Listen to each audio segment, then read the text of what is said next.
আসসালামু আলাইকুম এভরিওয়ান। তো আজকে তোমাদেরকে পুরান ঢাকার মানুষের পছন্দের একটা মাছ, সেটা হচ্ছে পীরবদল, আমাদের ভাষায় বলি আমরা চেওয়া মাছ। সেই মাছটা আমি কিভাবে ভুনা করব সেটাই তোমাদেরকে দেখাবো, ঠিক আছে? এই মাছটা আমার বরের অনেক পছন্দ, বাট আমি প্রথমে খেতাম না, এখন তাদের দেখা থেকে খেতে খেতে শিখে গেছি। খুবই মজা, খুবই টেস্টি মাছটা, কিন্তু দেখতে আমার কাছে প্রথমে একটু ভয় ভয় লাগতো গাইস, তারপরও মজাই আছে। তো যাই হোক, কীভাবে আমি রান্না করছি এই দেখো, মাছটা দেখিয়ে নিচ্ছি তোমাদের। এরকম দেখা যায় যখন জীবিত থাকে তখন মুখটা একদম খুলতে থাকে, আর ওর মুখে অনেক মানে কীরকম জানি দাঁতগুলো। তো এমন ব্রাউন কালার করে এখানে আমি হচ্ছে তোমার গিয়ে পেঁয়াজ আর রসুন নিয়েছি। পেঁয়াজ রসুনটা একটু ভালো করে ব্রাউন কালার করে একটু লবণ দিয়ে নিয়েছি। তারপরে দেখো যে এখানে ধনিয়ার গুঁড়া, হলুদের গুঁড়া, তারপরে শুকনো মরিচের গুঁড়ো, একটু মরিচটা একটু বেশি দিব কারণ একটু ঝাল ঝাল করবো, সেই জন্য ঝালটা একটু দিলাম। তো এইভাবে দেখো তেলের মধ্যে সামান্য পরিমাণ নেড়ে চেড়ে এখন একটু পানি দিয়ে দিব, কারণ সবসময় আমি বলি মশলা কিন্তু পুড়ে গেলে টেস্ট নষ্ট হয়ে যায় গাইস। তো সব কিছুর একটা রান্নার মাঝে মাঝে কিন্তু আমি তোমাদেরকে টিপস দিই, বুঝছো? হয়তো তোমরা আমাকে পাগল ছাগল মনে করতে পারো, তো আমার কোনো কিছু যায় আসে না, ঠিক আছে? তো যাই হোক, আমি জানি আমি কি। তো এই দেখো আমি পানি দিয়ে সুন্দর করে কষিয়ে নিলাম গাইস। ইদানিং আমার মোবাইলের লাইটটা না কী জানি হয়েছে, বুঝছো, অন্ধকার অন্ধকার হয়ে আসে।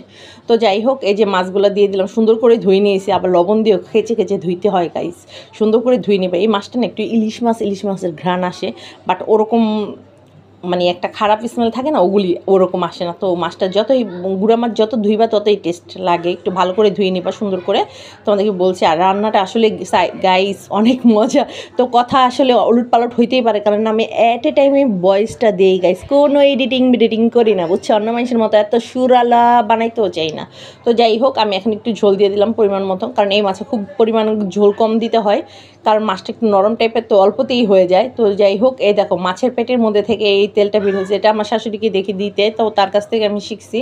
তো এটা তারা পছন্দ করে খায়, তো এটা আমি দিয়ে দিলাম সাইড দিয়ে একটু বলক আসার পরে, কারণ এটা হতে টাইম বেশি লাগবে না। তো দেখছো পানি একটু দিছিলাম, হয়ে গেছে কতগুলো, আরও পানি উঠে গেছে গাইস। তো যাই হোক, মাছটা কিন্তু অসাধারণ মজা, তোমরা আসলে যারা খাইছো তারা বুঝে। দেখো আমি নাড়াচাড়া করে দিছি, একদম ঘন ঘন হয়ে গেছে, পেঁয়াজটা বেশি করে দিছি, রসুনটা দিছি। তো যাই হোক, এখন দেখো মাছটা সুন্দরভাবে আমি এখন ঝোল শুকিয়ে নিব, তেল বের হওয়া পর্যন্ত। এখন আমি কয়েকটা কাঁচামরিচ, এটাতে একটু ঝাল দিছি, তারপরে আবার একটু কাঁচামরিচ দিলাম, আমি অতটা ঝাল না যতটা বলতেছি, ঠিক আছে? তো পরিমাণ মতো দিও, তোমরা আবার একদম বিষাক্ত ঝাল করে ফেলো না, তারপরে কিন্তু খেতে পারবো না। কিন্তু গাইস সত্যি সিরিয়াসলি অনেক মজার একটা মাছ, যারা খায় তারা গ্রামের মানুষরা চেনে, ঢাকার মানুষরা চেনে। তো যাই হোক, আমি এগুলো আগে খেতাম না, তো এখন আমি চিনি।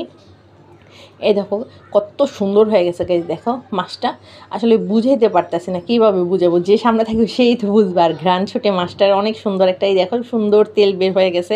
এখন কিন্তু একদম ফাইনাল টাচে চলে আসছে। এখন আমি এটার মধ্যে একটুখানি দিয়ে দিব, ধনিয়া পাতা দিয়ে দিব লাস্টের দিকটা। দেখো আমি তোমাদেরকে একটু ঘুরিয়ে দেখাচ্ছি, হয়ে গেছে এখন আমার রান্নাটা।